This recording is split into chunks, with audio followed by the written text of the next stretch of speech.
व्यक्ति को सदैव बुराई से बचकर रहना चाहिए। अगर कोई बुरा कर्म करता है तो वह कर्म उसको अपने जीवन में भोगना ही पड़ता है।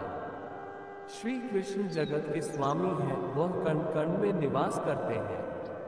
छोटे से छोटे जीव के हृदय में ईश्वर का वास होता है। उस जीव को कष्ट का अनुभव होना ईश्वर को कष्ट का अनुभव कराता है।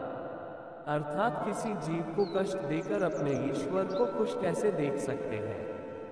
कृष्ण अपने भक्तों को कर्म का मार्ग दिखाना चाहते हैं। वह कहते हैं अपने कर्म समाज के प्रति और मानव कल्याण के प्रति केंद्रित करते हुए करो। बाकी फल की चिंता मत करो, उन सभी कर्मों को मुझे समर्पित करो। इस मार्ग को अपनाकर तुम मुझे प्राप्त कर सकते हो, मेरे प्रेम का भागीदार बन सकते हो। जो दुष्ट लोग होते हैं वह कठोरता से ही मानते हैं, उनको समझाने के लिए कठोर व्यवहार करना आवश्यक है। अगर समझाने मात्र से दुष्ट समझ जाते तो बांसुरी बजाने वाला कभी महाभारत नहीं होने देता। मनुष्य का मन सदैव से चंचल रहा है। इस मन की चंचलता ने मनुष्य को पथभ्रष्ट तथा मार्ग से विचलित करने में कोई कसर नहीं छोड़ी। जो व्यक्ति अपने मन को नियंत्रण में नहीं रखता, वह धीरे धीरे स्वयं का शत्रु बन जाता है। जो व्यक्ति सदैव हंसता खेलता मुस्कुराता रहता हो, अगर वह अपने स्वभाव से भिन्न हो जाए अर्थात चुप गुमसुम उदास रहने लगे, तो समझना उसके हृदय में एक पीड़ा है। उस पीड़ा ने उसे कमजोर बना दिया है। ये जीवन एक रणभूमि है, यहाँ निरंतर संघर्षों का सामना करना पड़ता है। जिस व्यक्ति के पास संपूर्ण धन दौलत ऐश्वर्य वैभव सब है, मगर संतुष्टि नहीं है, उस धन दौलत का कोई अर्थ नहीं। वह सदैव असंतुष्ट की स्थिति में ही रहता है।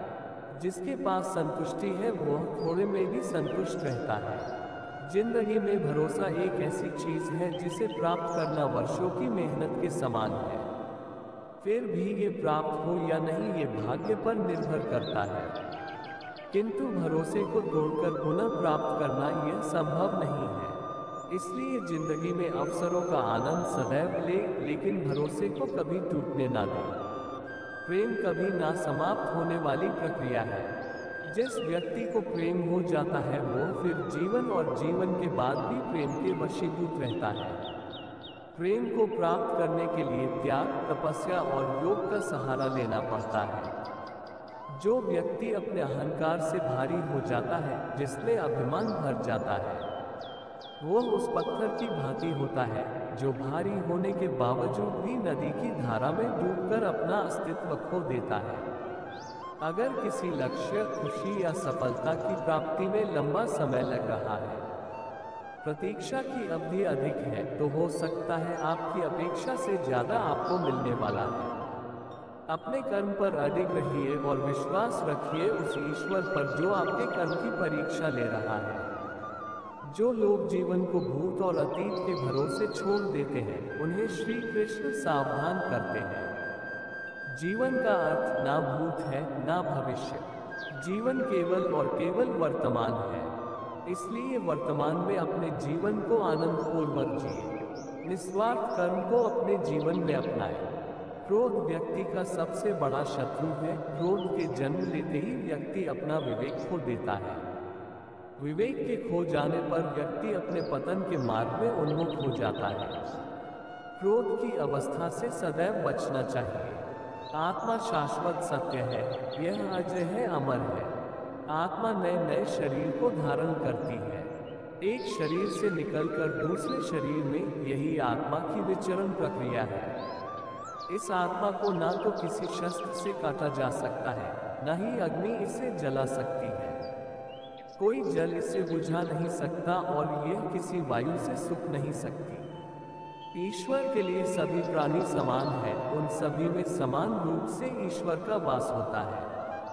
कोई जीव छोटा या बड़ा, अधिक या ज्यादा प्रिय नहीं होता। जो अपने ईश्वर की विशेष आराधना करते हैं, पुकारते हैं, उनके साथ वह सदैव उपस्थित रहते हैं।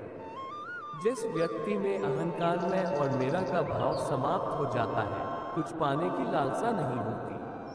वह परम शांति को प्राप्त करता है, उसे भगवान ईश्वर की शरण प्राप्त होती है। अंत समय में वह उस परम पद को प्राप्त होता है जो देवताओं के लिए भी दुर्लभ है। संपूर्ण जगत ब्रह्मांड चराचर सब में ईश्वर का वास है। ये ईश्वर की माया ही है जो पूरे ब्रह्मांड में व्याप्त है। वही ईश्वर धरती पर मधुर संगीत है, वही ईश्वर अग्नि की उष्मा है। उसी ईश्वर का वास प्रत्येक प्राणियों में है। जो सन्यासियों के चित्त को शांत कर साधना में लीन करता है, वह आत्मा स्वयं भी ईश्वर ही है। जो व्यक्ति कर्म में विश्वास रखता है, अपने कर्म से पीछे नहीं हटता, फल की चिंता नहीं करता, वह पुरुष अपने जीवन को सफल बनाता है। फल की चिंता करने वाला व्यक्ति कभी अपने जीवन को सफल नहीं बना सकता। ये संसार नश्वर है। इस जगत में दुख सुख हर्ष विषाद आदि लगा रहता है। क्षण भर के सुख से जो खुश नहीं होता और अशुभ होने पर जो दुखी नहीं होता, वह व्यक्ति सच्चा ज्ञानी होता है। उसे ज्ञात होता है यहाँ सब क्षण भर के लिए होता है, भले ही वह सुख हो चाहे दुख। ये जीवन कर्म प्रधान है। जो व्यक्ति कर्म करके परिश्रम करके अपने लिए कुछ अर्जित करता है, वह वास्तविक रूप से उस फल का भागी है। अन्यथा वह चोर की भांति है जिसे बैठे बिठाए सब मिल जाता है।